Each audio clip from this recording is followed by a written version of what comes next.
वस्तु को क्या कर सकता है, स्थिर कर सकता है।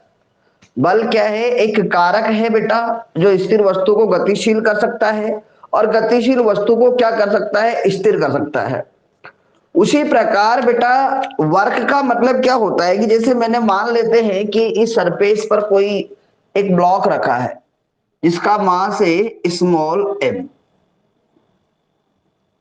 जिसका मास क्या है, स्मॉल m है बेटा, और ये इस सरफेस पे रखा हुआ है इस प्रकार से। अब अगर मैं इस पर कोई फोर्स अप्लाई करता हूं, यानी कि कोई बल लगाते हैं इस ब्लॉक पर, अगर हम क्या करते हैं कोई बल लगाते हैं, तो बेटा डेफिनेट है कि ब्लॉक इधर जाएगा। अब ये ब्लॉक इस बल के इफेक्ट में, ये ब्लॉक इस बल के इफेक्ट की वजह से ये इस प्रकार से इधर शिफ्ट हो जाता है। ऐसे मान लेते हैं कि यहां से इसकी पोजीशन जो थी उसमें कितना डिस्टेंस कवर कर ली इसने, इस प्रकार से। तो ये जो बल के प्रभाव में ये ब्लॉक यहां से यहां तक शिफ्ट हो गया, और बेटा इसी को अपन किसके नाम से जानते हैं बेटा, वर्क के नाम से। यानी कि अगर किसी बल के प्रभाव में एक वस्तु का दूसरे स्थान तक चले जाना ही क्या कहलाएगा बेटा, कार्य कहलाएगा। बल के प्रभाव में किसी वस्तु का एक स्थान से दूसरे स्थान तक चले जाना ही क्या कहलाएगा बेटा, वर्क कहलाएगा। क्या कहलाएगा, वर्क कहलाएगा। अब अगर वर्क को अगर अपन मैथमेटिकली परिभाषित करें या गणितीय रूप में अगर अपन इसको परिभाषित करते हैं, तो फिर बेटा इसको किस प्रकार से अपन एक्सप्लेन करते हैं। मान लेते हैं, सपोज करो कि ये बल आप इस पर इस प्रकार लगाते हो, ऐसे ऐसे बल लगाया F, ये बल अपन इस प्रकार लगा रहे हैं इस पर F, और ये जो बल है आपके पास ये इस 37 से थीटा कोण पर लग रहा है। कितने कोण पे लग रहा है बेटा, थीटा कोण पे। 37 से कितने कोण पे लग रहा है, थीटा कोण पर ये बल लग रहा है। तो बेटा इस बल के दो भाग रहेंगे, दो घटक रहेंगे। इस बल के क्या हो जाएंगे, दो कंपोनेंट हो जाएंगे बेटा। एक कंपोनेंट तो ये होगा इस प्रकार से, इसको अपन कह सकते हैं कि इससे एंगल बना रहा है तो ये हो जाएगा एफ कॉस थीटा। और बेटा इसका बल का एक और कंपोनेंट रहेगा जिसे अपन कहेंगे कि ये वाला जो कंपोनेंट है बल का, ये होगा बेटा एफ साइन थीटा। जिससे एंगल नहीं बनता है वो क्या होता है, एफ साइन थीटा, और जिससे एंगल बनता है वो क्या होता है बेटा, एफ कोस थीटा। अब आपको पता है कि दो कंपोनेंट है, तो दोनों में से कौन सा कंपोनेंट रहेगा जो इसे आगे बढ़ाएगा। तो डेफिनेट है कि बेटा ये वाला कंपोनेंट तो इसको कंप्रेस करेगा, यानी कि पर प्रेशर लगाएगा। तो इसका मतलब क्या होगा, इसका वेट तो पहले mg था, लग ही रहा था ग्राउंड पे, साथ में एफ साइन थीटा भी नीचे की ओर लगेगा। तो यानी कि ये जो बल का कंपोनेंट है इसको आगे की ओर गति नहीं कराएगा, बल्कि इसकी नॉर्मल को क्या करेगा बेटा, ये बढ़ाएगा। प्रतिक्रिया बल को क्या करेगा, ये बढ़ाएगा। और ये वाला जो कंपोनेंट है वो इसे इधर शिफ्ट करेगा। ये वाला जो कंपोनेंट है, यानी कि जो क्षैतिज दिशा में जो बल लग रहा है वो क्या करेगा, इसको इधर गति करवाएगा। तो अगर अपन यहाँ पर कार्य लिखे तो कार्य क्या रहेगा, कार्य को अगर अपन लिखना चाहे तो कार्य बराबर होता है बल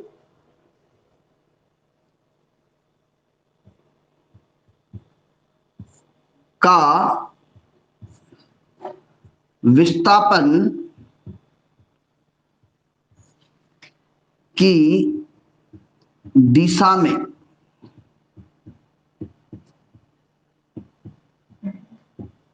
घटक इनटू विस्थापन। बल का विस्थापन की दिशा में घटक इनटू क्या हो जाएगा, विस्थापन। बल का विस्थापन की दिशा में घटक इनटू क्या हो जाएगा बेटा, विस्थापन। तो यहां पर अगर अपन कार्य को W से रिप्रेजेंट करते हैं, और बेटा ये हो जाएगा बल का विस्थापन की दिशा में घटक कौन सा है, एफ कॉस थीटा। और बेटा विस्थापन कितना हो गया, D हो गया। विस्थापन शब्द का मतलब आप लोगों को बहुत अच्छी तरह समझा रखा है मैंने। विस्थापन का मतलब क्या होता है कि एक तो प्रारंभिक बिंदु होता है जहां से यात्रा स्टार्ट होती है, और एक क्या होता है बेटा, अंतिम बिंदु होता है जहां पर यात्रा क्या होती है, फिनिश होती है। और दोनों बिंदुओं के बीच की जो न्यूनतम दूरी होती है उसे विस्थापन के नाम से अपन जानते हैं। तो यहां पर यू कह सकते हैं, एक शॉर्ट में अपन यू कह सकते हैं कि दो बिंदुओं के बीच की न्यूनतम दूरी जो होती है बेटा वो विस्थापन कहलाती है। और विस्थापन एक सदिश राशि है, तो यहाँ पर एक शब्द और लग जाता है कि निश्चित दिशा में दो बिंदुओं के बीच की न्यूनतम दूरी क्या कहलाती है बेटा, विस्थापन कहलाती है। तो यहाँ पर आपके पास कार्य बराबर क्या हो गया, बल का विस्थापन की दिशा में घटक इंटू क्या आएगा बेटा, विस्थापन आएगा। और यहां से W बराबर आप चाहो तो इसको थोड़ा सा इस प्रकार से रीअरेंजमेंट कर सकते हो, एफ डी कॉस थीटा। और बेटा इस चीज को अपन ऐसे भी लिख सकते हैं, W बराबर ये हो जाएगा F vector dot D vector. अर्थात इसका मतलब ये होता है कि यहां से कार्य की एक और परिभाषा निकलती है। वह परिभाषा क्या होती है कि बल और विस्थापन का अदिश गुणनफल, बल व विस्थापन का अदिश गुणनफल किसके बराबर होता है, कार्य के बराबर होता है। बल और विस्थापन का अदिश गुणनफल कार्य के क्या होता है, बराबर होता है। तो यहां से एक और परिभाषा निकल जाएगी कि बल और विस्थापन का अदिश गुणनफल किसके बराबर होता है, कार्य के बराबर होता है।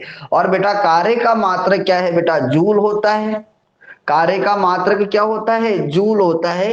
ऐसा ही मात्रक की अगर अपन बात करें कार्य का, तो कार्य का मात्रक जूल होता है। और बेटा एक जूल जो होता है वह 10⁻⁷ अर्ग के बराबर होता है। और अर्ग क्या है, एक सीजीएस मात्रक है। कौन सा मात्रक है बेटा, सीजीएस। और ये कौन सा मात्रक है, एसआई मात्रक। यानी कि कार्य का सीजीएस मात्रक क्या होता है, अर्ग होता है। और एसआई मात्रक क्या होता है बेटा, इसका जूल होता है।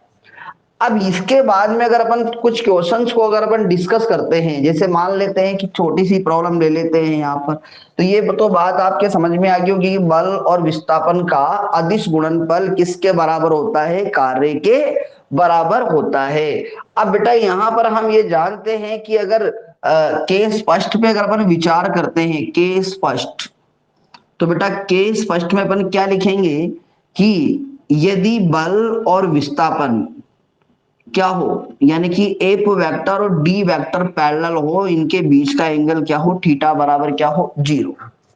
यानी कि केस फर्स्ट में बल और विस्थापन क्या हो बेटा, समांतर हो, और इनके बीच का कोण अगर थीटा बराबर 0 है, तो बेटा इस स्थिति में कार्य आ जाएगा W बराबर एफ डी कॉस 0। अर्थात अपन कह सकते हैं कि W मैक्सिमम होगा कार्य, और ये कार्य किसके बराबर होगा, एफ डी के क्या होगा, बराबर होगा। इस स्थिति में कार्य का मान क्या रहेगा, अधिकतम रहेगा। अगर बल और विस्थापन दोनों अगर एक ही दिशा में होते हैं, तो बेटा इनके बीच बनने वाला कोण 0 डिग्री होता है। और बेटा यहाँ पर कार्य का मान क्या मिलता है अपने को, अधिकतम प्राप्त होता है। केस सेकंड क्या है, केस सेकंड, केस सेकंड में बल और विस्थापन अगर एक दूसरे के परपेंडिकुलर है, यानी कि एफ वेक्टर परपेंडिकुलर है बेटा डी वेक्टर, तो थीटा बराबर क्या रहेगा, 90 डिग्री रहेगा। क्या रहेगा बेटा, थीटा बराबर 90 डिग्री रहेगा। और अगर बल और विस्थापन एक दूसरे के क्या होते हैं, लंबवत होते हैं, और इनके बीच का कोण अगर थीटा बराबर 90 डिग्री होता है, तो इन दिस कंडीशंस कार्य जो रहेगा आपके पास वो क्या हो जाएगा, एफ डी, और ये होगा बेटा cos 90। और हाँ वी नो दे कि cos 90 बराबर क्या होता है, 0 होता है। इसका मतलब कार्य का मान क्या रहेगा, शून्य रहेगा।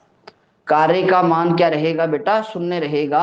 और इस पर अपन उदाहरण भी बहुत सारे बना सकते हैं कि जैसे मान लेते हैं कि ये कुली है जो दिन भर क्या करता है, बोझा ढोने का काम करता है।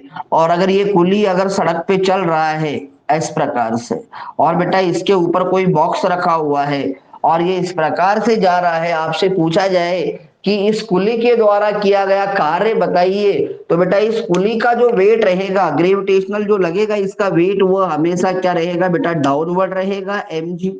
और बेटा इसका जो डिस्प्लेसमेंट रहेगा वो हमेशा चलने की दिशा इसकी ये रहेगी।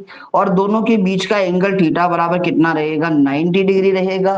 तो बेटा यहाँ पर कुली के द्वारा किया गया कार्य क्या होता है, शून्य होता है। जबकि कुली बोलता है कि आज तो मैंने बहुत सारा बोझा ढोया है, फिर भी मेरा कार्य शून्य क्या होता है, भौतिक के अनुसार उसका कार्य क्या माना जाता है बेटा, शून्य माना जाता है। क्योंकि उसका वेट हमेशा नीचे की ओर होता है। जो mg जो होता है वो बल का काम करता है, और चलता बेटा वो सरफेस पे है, सतह पर है, क्षैतिज में चलता है। अर्थात दोनों के बीच का कोण क्या रहेगा बेटा 90 डिग्री रहेगा। और दोनों के बीच का कोण अगर 90 डिग्री होता है तो अपन यूं कह सकते हैं कि बल और विस्थापन के बीच में जो कोण बनेगा वो कितने डिग्री होगा 90 डिग्री होगा। और ऐसी स्थिति में कार्य का मान अपने को क्या मिलेगा बेटा यहाँ पर शून्य मिलेगा। एक बार मैं फिर रिवाइज कर देता हूं बेटा। सबसे पहला वर्ड क्या है, कार्य किसे कहेंगे। अगर आपसे पूछ, मैं पीडीएफ भी डाल दूंगा आप लोगों के भी, जो आप देखते रहना लिखते रहना उसको और आगे बढ़ते रहना ताकि कोई दिक्कत नहीं आएगी। बल के प्रभाव में किसी वस्तु का एक स्थान से दूसरे स्थान तक शिफ्ट हो जाना या उसका विस्थापित हो जाना या उसमें विस्थापन उत्पन्न हो जाना ही क्या कहलाएगा बेटा, कार्य कहलाएगा। क्या कहलाएगा बेटा, कार्य कहलाएगा। बल के प्रभाव में किसी वस्तु का एक स्थान से दूसरे स्थान तक शिफ्ट हो जाना या विस्थापित हो जाना ही क्या कहलाएगा बेटा, कार्य कहलाएगा। कार्य को अपन डब्ल्यू लिखते हैं। अब मान लेते हैं कि बेटा एक ब्लॉक है जिसका मास स्मॉल m है, which are placed horizontal surface, यानी कि जो क्या है एक क्षैतिज तल पे रखा हुआ है और इस पर फोर्स अपन ने कैपिटल F लगा रखा है। तो बेटा यहाँ पर इसके दो कंपोनेंट हो जाएंगे, एक एफ कॉस थीटा रहेगा, एक एफ साइन थीटा रहेगा। तो एफ कॉस थीटा तो इसे क्या करेगा बेटा, आगे की ओर गति करवाएगा, क्योंकि ये तो एक अनबैलेंस फोर्स का काम करेगा, क्योंकि इस फोर्स के कारण ब्लॉक इधर जाएगा ही जाएगा, क्योंकि इधर कोई फोर्स नहीं लग रहा है। और सरफेस बेटा क्या है, स्मूथ है, तो कोई फ्रिक्शन फोर्स भी नहीं है। और एफ साइन थीटा इस ब्लॉक को नीचे की ओर कंप्रेस करेगा, तो एफ साइन थीटा तो केवल क्या करेगा, इसके वेट की डायरेक्शन में लग रहा है, इसका मतलब केवल नॉर्मल को बढ़ाएगा। किसको बढ़ाएगा बेटा, नॉर्मल को क्या करेगा, बढ़ाने का काम करेगा। अब बल कार्य को अगर अपन डिफाइंड करें मैथमेटिकली तो अपन ये कह सकते हैं कार्य बराबर बल का विस्थापन की दिशा में घटक, यानी कि जो बल है इस बल का विस्थापन की दिशा ये है, इस दिशा में घटक इनटू विस्थापन, और इसको फिर अपन ने ऐसे लिख दिया। और फिर हम ये जानते हैं कि W बराबर एफ डी कॉस थीटा होता है, ये एक अदिश गुणनफल का अनुप्रयोग है। तो अपन ये कह सकते हैं एक और डेफिनेशन यहां से कि scalar product of force and displacement is equal to work done, ठीक है ना। यानी कि फोर्स और डिस्प्लेसमेंट का जो स्केलर प्रोडक्ट होता है, अदिश गुणनफल होता है, वो बेटा कार्य के बराबर होता है। ये भी एक कार्य की परिभाषा होती है। फिर बेटा कार्य के थोड़े मात्रक के बारे में देखते हैं। तो कार्य का बेटा मात्रक ऐसा ही मात्रक जूल होता है, और एक जूल 10⁻⁷ अर्ग के बराबर होता है, और अर्ग कार्य का सीजीएस मात्रक होता है। कौन सा मात्रक होता है, सीजीएस मात्रक होता है। फिर अपन ने कुछ कंडीशंस थी जिन पर अपन ने डिस्कस किया कि मान लेते हैं कि यदि बल और विस्थापन दोनों एक ही दिशा में लग रहे हैं, कुछ इस प्रकार की सिचुएशन है कि जिधर आपके पास क्या है बल है उधर ही क्या है बेटा विस्थापन हो रहा है। अर्थात अपन यूं कह सकते हैं कि ये कोई ब्लॉक है और इस पर फोर्स लगा रखा है एक इस प्रकार से, और इस फोर्स के कारण ये ब्लॉक यहां तक शिफ्ट हो जाता है और इसका विस्थापन d है। तो आप कहोगे कि बल और विस्थापन दोनों एक ही दिशा में है, अर्थात यहाँ पर आपके पास कार्य अधिकतम मिलेगा, जो किसके बराबर रहेगा, एफ डी के क्या रहेगा, बराबर रहेगा। केस सेकंड में अपन ने लिया है कि यदि बल और विस्थापन अगर एक दूसरे के लंबवत है, बल और विस्थापन बेटा एक दूसरे के लंबवत है, अर्थात यानी कि दोनों के बीच का कोण 90 डिग्री है, तो W बराबर आएगा बेटा एफ डी कॉस थीटा, और कोस 90 और कोस 90 का मान क्या होता है, 0 होता है। और कोस 90 का मान अगर 0 रहेगा, इसका मतलब अपन कहेंगे कि कार्य यहाँ पर क्या रहेगा, 0 रहेगा। और फिर इसके लिए अपन एक छोटा सा उदाहरण भी यहाँ पर शिफ्ट किया है कि कोई कुली अगर दिन भर बोझा ढोता है और शाम को बोलता है वो किसी फिजिशियन से जाके या भौतिक से जाके बोलता है कि मैंने आज तो बहुत काम किया, तो वो भौतिक क्या करेगा, उसको चाटा मारेगा कि आपने तो कुछ किया ही नहीं। क्यों, क्योंकि आपको पता है कि कुली का वेट डाउनवर्ड होगा और साथ में डिस्प्लेसमेंट इस प्रकार होगा और दोनों के बीच का कोण 90 डिग्री रहेगा, तो वर्क डन क्या आएगा बेटा, आपके पास 0 आएगा। एक और कंडीशन बनती है बेटा इसकी, ये आपको सब रिटर्न मिल जाएगा पीडीएफ में, आप वहां से नोट सेट करना इनके। कोई अगर समझ में नहीं आए तो व्हाट्सएप पे पर्सनल नंबर पे सेंड कर देना, कोई भी टॉपिक अगर ऐसा रहता है तो। देखो केस थर्ड क्या है, केस थर्ड एफ वेक्टर व डी वेक्टर एक दूसरे के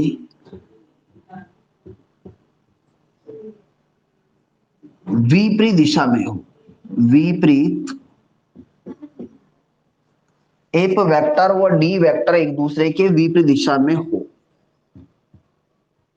अगर बेटा एफ वेक्टर और डी वेक्टर एक दूसरे के विपरीत दिशा में होते हैं, अर्थात आप यूं कह सकते हैं कि ये इस प्रकार एक सरफेस है ऐसा, और बेटा आपको पता है कि यहाँ पर इस ब्लॉक पर फोर्स तो ऐसे लग रहा है एफ, और बेटा इसका डिस्प्लेसमेंट इधर हो रहा है डी, तो अपन यूं कह सकते हैं कि यहाँ पर बल और विस्थापन एक दूसरे के क्या है, विपरीत है।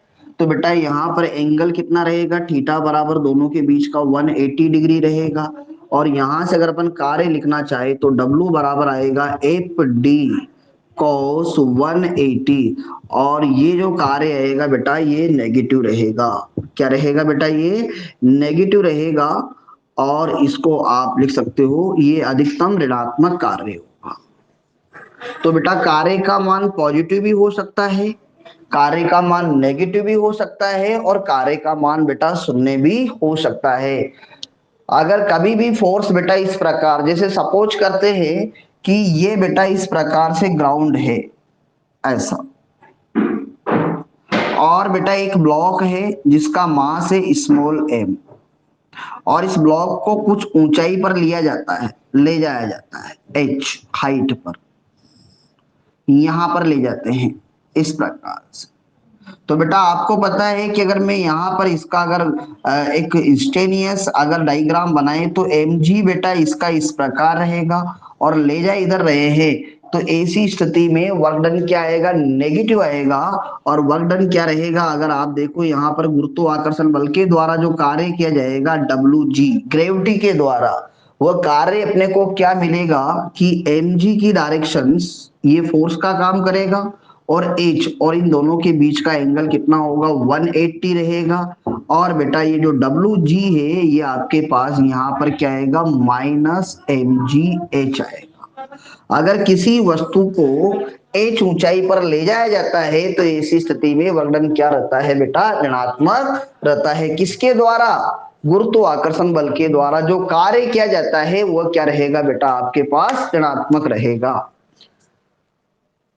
तो ये कुछ बातें थी वर्क डन से संबंधित। अब मैं थोड़ा सा आप लोगों को अदिश गुणनफल के बारे में जानकारी दे देता हूँ। स्केलर प्रोडक्ट क्या होता है वैसे मैंने बता दिया, आप लोगों को पढ़ा भी रखा है, फिर भी क्वेश्चंस आएंगे और क्वेश्चंस को सोल्व करने के लिए अदिश गुणनफल की आपको जरूरत पड़ेगी। देखो अदिश गुणनफल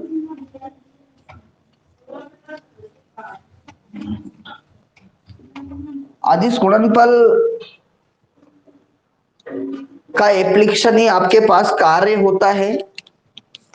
दो वेक्टर हैं बेटा इस प्रकार से, एक ए वेक्टर है और बेटा एक बी वेक्टर है, एक ए वेक्टर और एक बी वेक्टर, और बेटा इनके बीच का एंगल क्या है, थीटा है। इनके बीच का एंगल क्या है बेटा, थीटा है। एक ए वेक्टर है और एक बी वेक्टर है, और एक दूसरे के बीच में जो एंगल है वो थीटा है। तो बेटा इनका अदिश गुणनफल ए डॉट बी। अदिश गुणनफल को अपन परिभाषित कैसे करते हैं कि दो सदिशों का ऐसा गुणनफल जिसमें गुणनफल के पश्चात आपको अदिश राशि मिले, क्या कहलाएगा बेटा, अदिश गुणनफल कहलाता है। और इसे अपन डॉट प्रोडक्ट भी बोलते हैं, बिंदु गुणनफल भी आप इसको कह सकते हो। तो बेटा यहां पर आपके पास ये आएगा मैग्नीट्यूड ऑफ ए और मैग्नीट्यूड ऑफ बी, और बेटा ये रहेगा कोस थीटा। ये इनका अदिश गुणनफल होता है। आप चाहो तो यहां से अगर इन दोनों के बीच में अगर एंगल निकालना चाहो ए वेक्टर और बी वेक्टर के बीच में, तो फिर अपन ये वाला फॉर्मूला भी लगा देते हैं, A dot B magnitude of A vector और magnitude of B vector, magnitude of A vector और मैग्नीट्यूड ऑफ बी वेक्टर, यानी कि ए का परिमाण और बी का परिमाण। अगर आपको ए वेक्टर और बी वेक्टर कुछ इस प्रकार से दे रखे कि ए वेक्टर है ए एक्स आई के, ए वाई जे के, और बेटा ए जेड के, और बेटा बी वेक्टर जो है वो इस प्रकार है आपके पास, बी एक्स आई के, बी वाई जे के, और बी जेड के। और आपसे कहा जाता है कि इनका अदिश गुणनफल करना है। तो इनका जो अदिश गुणनफल रहेगा वो रहेगा ए डॉट बी बराबर, सीधा सा क्या करना है बेटा कि आई का गुणांक आई से गुणा करना है, जे का गुणांक जे से गुणा करना है, और जेड का गुणांक के का गुणांक के से मल्टीप्लाई करना है। तो इनका जो स्केलर प्रोडक्ट रहेगा वो रहेगा ए एक्स और बी एक्स प्लस ए वाई और बी वाई प्लस ए जेड और बी जेड प्लस ए जेड और बेटा क्या होगा बी जेड। ये बेटा दो सदिशों का अदिश गुणनफल होता है। अब अगर ये दोनों वेक्टर अगर एक दूसरे के परपेंडिकुलर होते हैं तो बेटा इन दोनों का जो अदिश गुणनफल आएगा वो क्या होता है बेटा, जीरो होता है। ये भी आपको याद रखना। अब बेटा अगर अपन कहे कि कहीं कोई फोर्स की जो वैल्यू है वो फोर्स आपको दे रखा है कहीं कि एफ एक्स आई के प्लस एफ वाई जे के प्लस एफ जेड के ऐसे बल दे रखा है। और बेटा जो डिस्प्लेसमेंट है डी वो इस प्रकार दे रखा है कि डी एक्स आई के प्लस डी वाई जे के प्लस डी जेड के। और आपसे कहा जाता है कि कार्य बताओ, तो कार्य आएगा डब्ल्यू बराबर एफ वेक्टर डॉट क्या आएगा डी वेक्टर। और कार्य की गणना करते हैं तो डब्ल्यू बराबर ये हो जाता है, इसको इससे मल्टीप्लाई कर देंगे, इसको इससे मल्टीप्लाई कर देंगे, इसको इससे मल्टीप्लाई कर देंगे, अर्थात एपेक्स इंटू क्या हो जाएगा d x plus f y into d y plus f z into d z. इस वाले फॉर्मूले से अपन कार्य की क्या कर सकते हैं, गणना कर सकते हैं। अगर आपको कहीं इस प्रकार की सिचुएशन दे रखी है और आपको क्या करना है कि यहां पर कार्य निकालना है, जैसे फॉर एग्जाम्पल किसी वस्तु पर आरोपित बल, एक एग्जाम्पल है उदाहरण है, वह है बेटा 2i cap plus 3j cap minus K cap newton. और बेटा डिस्प्लेसमेंट जो है डी वेक्टर, वह डी वेक्टर है I cap minus 2j cap plus K cap. और बेटा ये मीटर, आपसे कहा जाता है कि कार्य बताओ कितना आएगा। तो आपको क्या करना है, W बराबर यहां लिखेंगे बेटा एफ वेक्टर डॉट क्या होगा डी वेक्टर, और ये हो जाएगा आई का गुणांक आई से गुणा। तो बेटा आई का गुणांक 2 है और जिसके आगे कुछ नहीं होता है वहां पर अपने 1 मानते हैं। तो बेटा यहां पर 2 को अगर 1 से गुणा करेंगे तो 2 आ जाएगा, आई के बाई के 1 बन जाता है, फिर प्लस का चिन्ह लगाएंगे सूत्र के अनुसार। फिर बेटा जे का गुणांक 3 है और यहाँ पर कितना है -2, तो इनको मल्टीप्लाई करेंगे तो ये आएगा -6। फिर बेटा यहाँ पर -1 है और यहाँ +1 है तो ये आएगा बेटा -1। तो फाइनली क्या आया 2 - 7, अर्थात आपके पास कार्य कितना आएगा -5 जूल आएगा। यहां तक कोई दिक्कत नहीं होना चाहिए, अगर कोई प्रॉब्लम हो तो बता सकते हो, लिख के बता सकते हो, तो आगे बढ़े।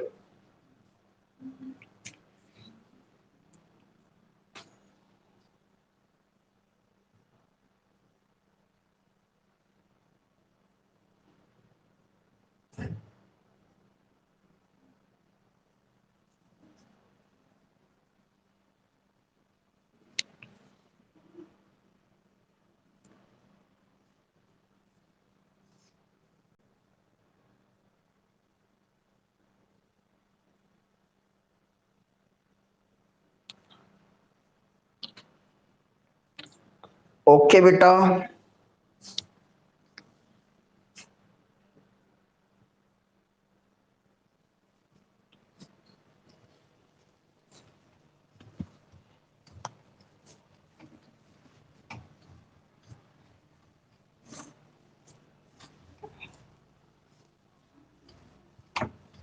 कुछ क्वेश्चंस हैं जिनको करते हैं भाई।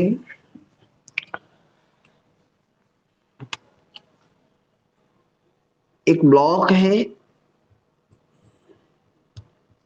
इस सरफेस पर प्लेस्ड है,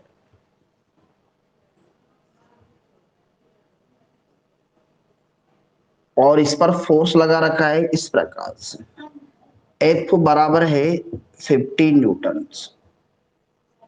एंगल बना रहा है 37 डिग्री। और बेटा इस बल के कारण ये ब्लॉक यहां पर आ जाता है इस प्रकार से। और यहां पर डी की जो वैल्यू है वह है बेटा 10 मीटर। पूछा है कि कार्य का मान बताओ, कार्य का मान बताओ। तो बेटा आपको फॉर्मूला बताया था कि इसका बल की दिशा में घटक, तो बेटा बल की दिशा में घटक क्या होगा, ये वाला होगा, और ये होएगा F cos 37 degree. F cos कितना आएगा, 37 डिग्री। तो यहां से W बराबर लिख सकते हैं कि F cos 37 degree into D. और बेटा W बराबर ये आएगा, एफ का मान 50, कॉस 37 का मान कितना होता है 4/5, और डी का मान कितना है 10, और मात्रा क्या आएगा जूल। 5 से ये 5 बार कट जाएगा यानी कि 10 बार, और इसको मल्टीप्लाई करेंगे तो बेटा कार्य कितना आएगा 400 जूल। 400 जूल कार्य आपको यहां मिलेगा। इसी प्रकार कहीं बल का वैल्यू दे रखी है 5i cap minus 3j cap plus 6k के न्यूटन। इस बल के प्रभाव में, इस बल के कारण वस्तु, इस बल के कारण जो वस्तु है वह एक्स अक्ष की दिशा में 10 मीटर का विस्थापन चलती है। किसकी दिशा में, एक्स अक्ष की दिशा में कितना चलती है 10 मीटर। तो बेटा एक्स अक्ष की दिशा में 10 मीटर जाने का मतलब क्या होगा, यानी कि अगर डिस्प्लेसमेंट लिखा जाए डी वेक्टर, तो आपको पता है कि एक्स अक्ष की दिशा में तो डी एक्स आई केप होता है, डी वाई जे केप होता है, और डी जेड के केप होता है। अब एक्स अक्ष की दिशा में कितना है 10 मीटर, तो बेटा यहां पर आपके पास डी वेक्टर कितना आ जाएगा 10 आई के। बाकी दिशा में क्या है बेटा 0, और बेटा इधर भी क्या है 0 के। बाकी दिशा में क्या है 0 है। तो आपसे पूछा है कार्य बताओ। ये क्वेश्चंस आपको आपकी बुक में मिल जाएगा, जो आपके न्यूमेरिकल है उस न्यूमेरिकल में आपको एक क्वेश्चंस मिल जाएगा पीछे, इसको करके देखना है। तो कार्य कितना आएगा, W बराबर हो जाएगा एफ वेक्टर डॉट क्या हो गया डी वेक्टर। अब इनका मल्टीप्लाई करते हैं, तो बेटा 5 को 10 से गुणा करेंगे तो कितना आएगा 550 जूल। बाकी आपको पता है कि 0 से 3 को गुणा करेंगे और 6 को 0 से गुणा करेंगे तो क्या मिलेंगे बेटा 0, फिर बेटा प्लस का क्या आएगा 0, अर्थात कार्य आएगा आपके 50 जूल। कितना आएगा कार्य 50 जूल आएगा। बिल्कुल सिंपल प्रॉब्लम है जो आप आराम से कर सकते हो। और ऐसा क्वेश्चन आपके जो पीछे क्वेश्चंस दे रखे हैं बुक के अंदर वहां पर आपको क्वेश्चंस मिल जाएगा। सेम कैटेगरी का क्वेश्चन से पढ़ना उसका और आंसर निकालना है। क्लियर है ना। उसके बाद में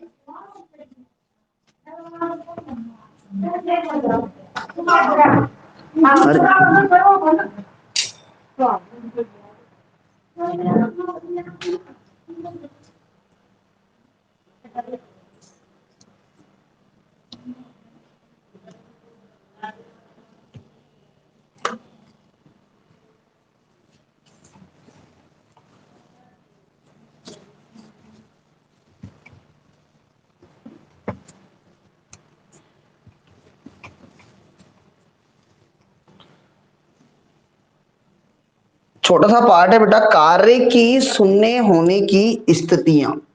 कार्य की शून्य होने की स्थितियां, कार्य की शून्य होने की स्थितियां, कार्य की शून्य होने की स्थितियां, कि कार्य कौन कौन सी स्थितियों में क्या रहेगा, शून्य रहेगा। इसमें सबसे पहली स्थिति है जब वस्तु विराम अवस्था में रहे, विराम अवस्था में रहे,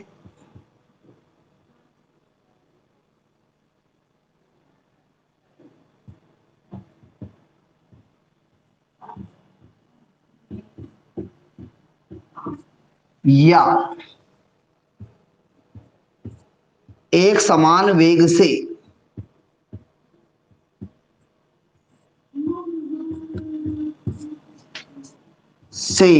गति करे, एक समान वेग से गति करे। जब वस्तु विराम अवस्था में होती है बेटा तो उस पर नेट बल क्या होता है, जीरो होता है। जब वस्तु विराम अवस्था पे होती है तो बेटा उस पर नेट बल का मान क्या रहता है, जीरो रहता है, कोई बल नहीं लगता है। अब ऐसी स्थिति में आपको पता है कि कार्य बराबर क्या होता है, डब्ल्यू बराबर क्या होता है, एफ डी कॉस थीटा। और आपको पता है कि जब वस्तु विराम अवस्था में रहेगी तो बेटा अगर नेट बल अगर किसी वस्तु पर अगर जीरो होता है, इट मीन्स कार्य का मान भी क्या आएगा, जीरो आएगा। अगर कोई वस्तु एक समान वेग से चलती है तो बेटा v अगर नियत है, इसका मतलब आपको पता है कि त्वरण क्या रहेगा, जीरो रहेगा। और बेटा अगर त्वरण जीरो रहेगा तो वी नो दैट एफ बराबर क्या होता है, एम है। तो इसका मतलब आपको पता है कि एम इंटू जीरो, तो बेटा का बल भी क्या रहेगा, जीरो रहेगा।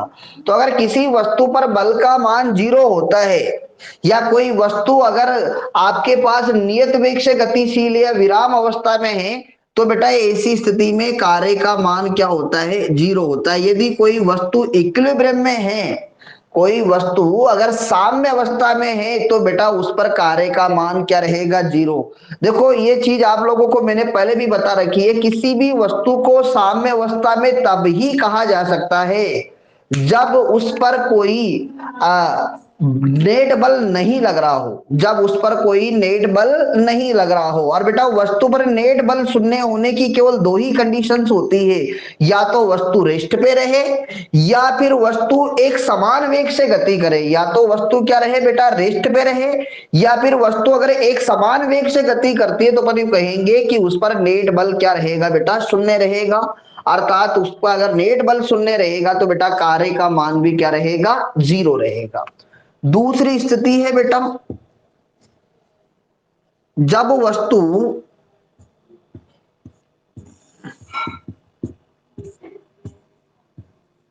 वृत्तीय पथ पर गति करे, वृत्तीय पथ पर गति करे।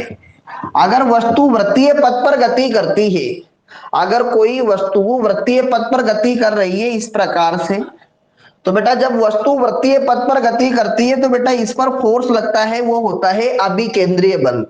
अगर कोई वस्तु एक समान वेग से, एक समान चाल से अगर वृत्तीय पथ पर गति करती है तो बेटा उस पर क्या लगता है, अभिकेंद्रीय बल लगता है। और उस बल की जो दिशा होती है वो हमेशा किसकी ओर होती है, वृत्तीय पथ के केंद्र की ओर होती है, और इसे एफसी के नाम से जानते हैं। और बेटा आपको पता है कि अगर कहीं भी अगर वस्तु पर विचार किया जाएगा तो बेटा उसका डिस्प्लेसमेंट इस प्रकार रहेगा। और आपको पता है बल और विस्थापन के बीच में कोण कितना रहेगा, 90 डिग्री। चाहे आप इस पॉइंट पे देखोगे तब भी आपको पता है कि अभी केंद्रीय बल केंद्र की ओर रहेगा और विस्थापन हमेशा ऐसे रहेगा। यहां पर भी एंगल 90 बनेगा। अगर अपन इसकी बात करते हैं तो यहां पर विस्थापन आपके पास ऐसे और एफसी क्या रहेगा, ऐसे। तो किसी भी पॉइंट पे अगर अपन देखते हैं तो बेटा अभी केंद्रीय बल के द्वारा किया गया कार्य क्या होता है, शून्य होता है। कि जब कोई वस्तु वृत्तीय पथ पर गति करती है तो बेटा बल और विस्थापन 90 डिग्री पर होते हैं और 90 डिग्री पर होने की वजह से कार्य का मान शून्य हो सकता है। तो अपन यूं कह सकते हैं कि जब कोई वस्तु वृत्तीय पथ पर गति करती है तो बेटा अभिकेंद्रीय बल के द्वारा किया गया कार्य हमेशा क्या रहेगा, शून्य रहेगा।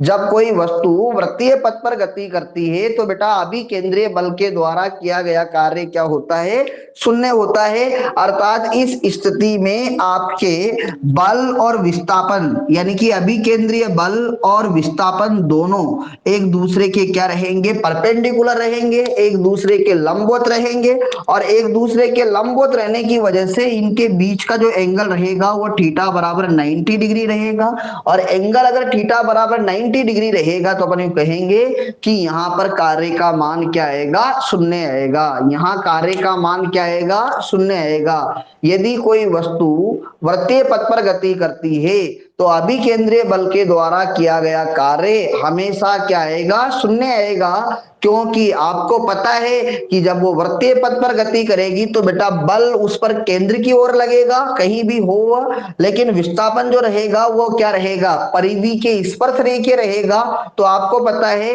कि अगर किसी रेडियस पर अगर स्पर्श रेखा खींचते हैं तो बेटा वह दोनों के बीच का एंगल हमेशा 90 डिग्री रहता है। तो बल और विस्थापन सदैव एक दूसरे के लंबवत रहेंगे, अर्थात किया गया कार्य क्या रहेगा बेटा, शून्य रहेगा।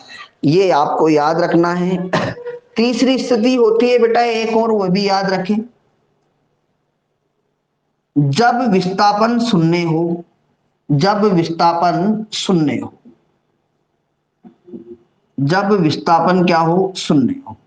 अगर बेटा विस्थापन शून्य है तो बेटा आपको पता है कि ऐसी स्थिति में भी कार्य का मान क्या आएगा, शून्य आएगा। जिसे सपोज करो कि ये कोई एक बड़ा सा कोई ब्लॉक पहाड़ या हिल्स का टुकड़ा है, ऐसे इस प्रकार से, और कोई व्यक्ति है जो इसको क्या कर रहा है, धक्का लगाता है इस प्रकार से। और बेटा जब ये इसको धक्का लगाता है तो धक्का लगाने के कारण अगर इसमें कोई बल तो लगा रहा है, वो इस पर बल तो अप्लाई कर रहा है एफ, बट बेटा ये हिल नहीं रहा है। और अर्थात डी बराबर क्या है, जीरो। अर्थात डी बराबर क्या है, जीरो है। वो बल तो लगा रहा है बट बेटा उसमें विस्थापन ही नहीं हो रहा है। जैसे अपन किसी दीवार को धक्का मारते हैं तो क्या दीवार खिसकती है, क्या नहीं खिसकती है। और ऐसी स्थिति में बल तो लगाया जा रहा है लेकिन उसमें विस्थापन नहीं होता है। और ऐसी स्थिति में कार्य का मान क्या आता है बेटा, शून्य आता है। क्योंकि डब्लू बराबर हम ये जानते हैं कि डब्लू बराबर होता है बेटा एफ डी कॉस थीटा, यानी कि F vector dot D vector. और बेटा आपको पता है कि जब विस्थापन अगर शून्य रहेगा यानी कि ये जीरो वेक्टर हो जाएगा, इट मींस वर्क डन का मान भी क्या रहेगा, जीरो रहेगा। कार्य का मान भी क्या आएगा बेटा, शून्य आएगा। जब बल आपके पास लग रहा है बट विस्थापन शून्य है, अर्थात आप बल तो लगा रहे हो लेकिन कोई विस्थापन नहीं हो रहा है। और बल लगाने पर अगर विस्थापन नहीं होता है इसका मतलब बेटा कार्य का मान क्या रहेगा, शून्य रहेगा। ठीक है ना। तो कार्य के शून्य होने की मेजरली तीन ही कंडीशन है जो आप लोगों को याद रखनी है। एक बार फ्री वाइज करा देता हूं मैं आप लोगों को, क्योंकि बेटा ये ऑनलाइन क्लास है और ऑनलाइन क्लास में आप थोड़ा ध्यान दोगे तो आपको अच्छा लगेगा। मैं आपके इसके नोट्स भी सेंड कर दूंगा। अभी जस्ट क्लास के बाद जितना मैंने पढ़ाया है उतना आप लोगों को देखना है और कोशिश से करना है। क्योंकि बेटा आपको पता है कि 11th के सारे छात्र प्रमोट हो चुके हैं, लेकिन वो केवल एक सरकार के तरीके से प्रमोट हुए हैं, हमारी तरीके से प्रमोट नहीं हुए हैं। क्योंकि अगर आप लोगों ने 11th को ध्यान नहीं दिया तो आपके आने वाली 12th जो एनसीईआरटी सिलेबस आ रहा है वो आपके लिए बहुत बड़ी मुसीबत खड़ी कर देगा। तो बेटा हम केवल एक किसी कोविड-19 की वजह से प्रमोट है, लेकिन बेटा दिमागी रूप से प्रमोट नहीं है। इसलिए आपको पूरी यथासंभव जितना हो सकेगा मेरे से प्रयास, जो वेरी इंपॉर्टेंट लेसन होंगे जो 12th में आपके वेरी नेसेसरी रहेंगे, जिनकी बहुत ही ज्यादा जरूरत पड़ने वाली है 12वीं में, उनको मैं आप लोगों को कंप्लीट करवाऊंगा। और आप मेहनत करना, यूं मत सोच लेना कि हमारा कोई एग्जाम नहीं है। आपका एग्जाम आप खुद हो, आप चाहते हो जिस दिन आप अपने आप को बेटर फील करने लग जाओ, आपको लग जाए कि यार मैंने 11th पढ़ चुका हूँ, 11th में मुझे बहुत कुछ आता है, उस दिन सोचना कि आप प्रमोट हुए हो। अदरवाइज कोई प्रमोट नहीं है। जो बच्चे ऐसी गलती कर रहे हैं कि हम प्रमोट हो गए हैं, हमारा कोई 11वीं का सिलेबस ही खत्म हो चुका है, 11वीं पढ़ के भी क्या करेंगे, 12वीं पढ़ेंगे, तो बेटा वही सोच लेना जो बच्चे अभी मेहनत करेंगे उनकी कंपैरिजन में ज्यादा पीछे रहेंगे, क्योंकि नॉलेज नहीं रहेगी। आपको पता है आगे जब कंपटीशन दोगे तो आपके 11th का सिलेबस पूरा आएगा, 12th का सिलेबस भी पूरा आएगा। तो इसका मतलब अपने को दिमागी रूप से प्रमोट होना है, ना कि इस तरीके से जो अपन प्रमोट हो रहे हैं वो गलत है बेटा, सही है भी नहीं है। इसलिए आप ये सोचना मत कि हमारे 11th के एग्जाम हो गए, अब हमें क्या लेना देना, हमारी तो मार्कशीट बन जाएगी। बेटा वो मार्कशीट कुछ काम की नहीं होती है। आपको पता है कि इन 2 साल के अंदर जो स्टूडेंट है उनकी नॉलेज में काफी गिरावट आई है। वो रीजन सिर्फ यही रहा है क्योंकि बच्चे प्रमोट हो रहे हैं, मेहनत तो कर नहीं पा रहे हैं बराबर। इसलिए बेटा ध्यान देना है, अच्छा पढ़ना है, ठीक है ना। मैं आपको इसके 4 या 5 पेज के जो नोट्स है वो सेंड कर दूंगा, और वो आपको लिखने हैं, और लिख के मेरे को सेंड करना है ईमानदारी से कि भाई आज सर हमने ये काम किया है। तो मैं आपको इसी प्रकार से आगे भी बहुत ही अच्छी अच्छी चीजें बताता रहूंगा, पढ़ाता रहूंगा। और अगर आप लोगों को मुझे लगा कि आप लोग मेहनत नहीं कर रहे हो, तो फिर आपको पता है कि हमें भी मेहनत करने में कोई फायदा नहीं है। इसलिए बेटा मेहनत करनी है। देखो एक बार वो रिवाइज कर देते हैं कि कार्य की शून्य होने की स्थितियां, कार्य की शून्य होने की स्थितियां जब वस्तु विराम अवस्था में है, तो बेटा आपको पता है कि वस्तु विराम अवस्था में होती है, अर्थात उस पर नेट फोर्स क्या रहता है, 0 होता है। कोई वस्तु अगर विराम अवस्था में है इसका मतलब उस पर नेट फोर्स क्या है, 0 है, ठीक है ना। और बेटा आपको पता है किसी वस्तु पर नेट फोर्स, या यूं कह सकते हैं फॉर इक्विलिब्रियम या साम्य अवस्था के लिए, साम्य अवस्था के लिए किसी भी वस्तु पर नेट फोर्स 0 होना चाहिए। और बेटा अगर साम्य अवस्था के लिए अगर नेट फोर्स 0 रहेगा तो नेट फोर्स के 0 होने की केवल 2 ही स्थितियां होती है, या तो वस्तु क्या रहे बेटा, स्थिर रहे, विराम अवस्था में रहे, या फिर वह वस्तु एक समान वेग से गति करे। अगर कोई वस्तु एक समान वेग से गति करती है इसका मतलब उसका त्वरण क्या रहता है, शून्य रहता है। और आपको पता है जब किसी वस्तु में त्वरण नहीं होता है तो कार्य का मान भी क्या आएगा बेटा, क्योंकि बल शून्य हो जाएगा, और बल शून्य रहेगा तो बेटा कार्य भी क्या रहेगा, शून्य रहेगा। पहली बात तो ये है। दूसरी बात, अगर कोई वस्तु वृत्तीय पथ पर गति करती है, कोई वस्तु वृत्तीय पथ पर गति करती, जैसे मैं आपसे आप 11th क्लास में केमिस्ट्री में आपने परमाणु मॉडल पढ़ा होगा, और परमाणु मॉडल के अंतर्गत आप लोगों ने बोर की परिकल्पना ही पढ़ी होगी। बोर की जो प्रथम परिकल्पना है, जो उसकी पहली जो अजम्पशंस है, उस पहली अजम्पशंस में या पहली परिकल्पना में ये कहा गया है कि परमाणु के अंदर जो इलेक्ट्रॉन्स होते हैं वो नाभिक के चारों ओर क्या करते हैं बेटा, वृत्तीय कक्षाओं में चक्कर लगाते हैं। तो उन्हें वृत्तीय पथ पर घूमने के लिए आवश्यक अभी केंद्रीय बल इलेक्ट्रॉन और नाभिक के मध्य लग रहे विद्युत बल से या कूलाम बल से क्या होता है, प्राप्त होता है। तो आपको पता है कि वो दोनों बल हमेशा वृत्तीय पथ के लंबवत लगते हैं, और इलेक्ट्रॉन चलता है वृत्तीय पथ पर, तो एंगल हमेशा वो दोनों फोर्स 90 बनाते हैं। अर्थात इलेक्ट्रॉन पर नेट फोर्स क्या रहता है, 0 रहता है। इलेक्ट्रॉन एक समान चाल से वृत्तीय पथ पर क्या करता है, गति करता है, और वो इलेक्ट्रॉन की कक्षीय चाल कहलाती है। क्या कहलाती है बेटा, इलेक्ट्रॉन की कक्षीय चाल कहलाती है, ठीक है ना। तो उस दौरान आपको पता है कि इलेक्ट्रॉन कोई वर्क नहीं करता है, उसका कार्य क्या रहता है, शून्य रहता है। इसलिए बेटा वो ऊर्जा का उत्सर्जन नहीं करता है, अर्थात वो अपनी कक्षा में क्या करता रहता है, चक्कर लगाता रहता है। उसकी एनर्जी न तो रिड्यूस होती है और नहीं क्या होती है बेटा, कम होती है। लेकिन अगर आपको पता है कि उस इलेक्ट्रॉन्स को जो कक्षा में चक्कर लगा रहा है, अगर उसको किसी न किसी प्रकार से एनर्जी दे दी जाए, जैसे बोर की जो तीसरी अभिधारणा है कि कोई इलेक्ट्रॉन निम्नतम अवस्था में है, उसको एनर्जी दे दी आप लोगों ने, ठीक है ना, मूल अवस्था में, तो उस एनर्जी को गेन करके वो क्या करता है कि लो एनर्जी लेवल से हाई एनर्जी लेवल पे चला जाता है। अर्थात निम्नतम अवस्था से या मूल अवस्था से उत्तेजित अवस्था पे चला जाता है। ऐसा इसलिए हुआ है क्योंकि आपने उसको क्या दी है, एनर्जी दी है। और बेटा फिर वो वहां पर बहुत कम समय रहने के बाद में जब वो उच्च ऊर्जा स्तर से वापस निम्न ऊर्जा स्तर में संक्रमण करता है, तो दोनों ऊर्जा स्तरों के ऊर्जा अंतराल के तुल्य एनर्जी के एक फोटोन का क्या करता है बेटा, वो उत्सर्जन करता है। ये बोर की आपको पता है तीसरी अभिधारणा है। और दूसरी अभिधारणा जो होती है बोर की, वो स्थायी कक्षाओं के लिए दी गई है कि इलेक्ट्रॉन केवल उन्हीं कक्षाओं में चक्कर लगा सकता है, इलेक्ट्रॉन केवल उन्हीं कक्षाओं में चक्कर लगा सकता है जिनका कोणीय संवेग क्या होता है बेटा, h/2 पाई का पूर्ण गुणज हो। आप लोगों ने देखा भी होगा mvr बराबर होता है बेटा nh अपॉन क्या होता है 2 पाई। तो ये n एक पूर्ण संख्या होती है यहाँ पर 1 2 3 4, ठीक है ना बेटा। और आपको पता है इलेक्ट्रॉन केवल उन्हीं कक्षाओं में चक्कर लगा सकता है जिनका कोणीय संवेग क्या हो बेटा, h/2 पाई का पूर्ण गुणज हो, ठीक है ना।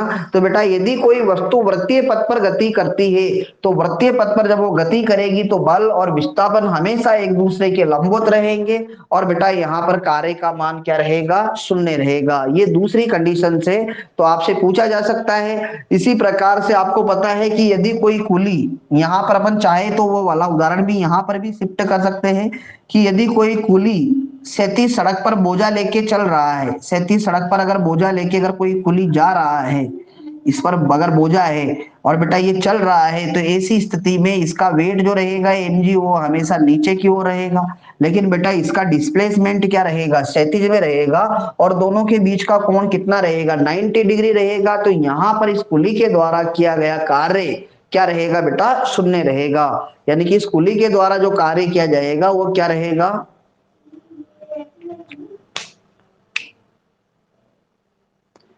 कोई बात नहीं बेटा, वीडियो अगर नहीं आ रहा है तो कल पढ़ेंगे, ठीक है ना। आपको मैं पीडीएफ के पेज सेंड कर दूंगा।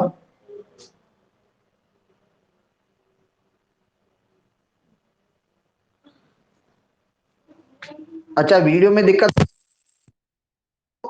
ईशान, ईशान, दिक्कत आ रही है बेटा।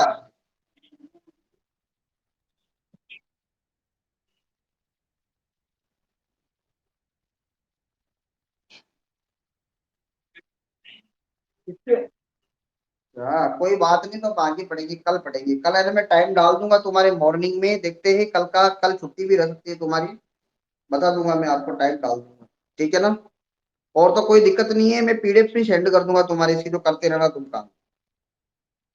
ओके बेटा।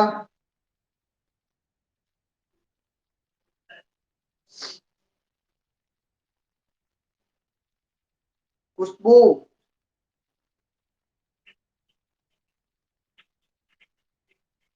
खुशबू, तुम्हारे भी दिक्कत आ रही है कि वीडियो में बेटा, नहीं आ रही है ना, ठीक है ना। चलो ठीक है, पढ़ाई करना, मैं पीडीएफ सेंड करूंगा तुम्हारे बीच की, ठीक है ना बेटा। ओके।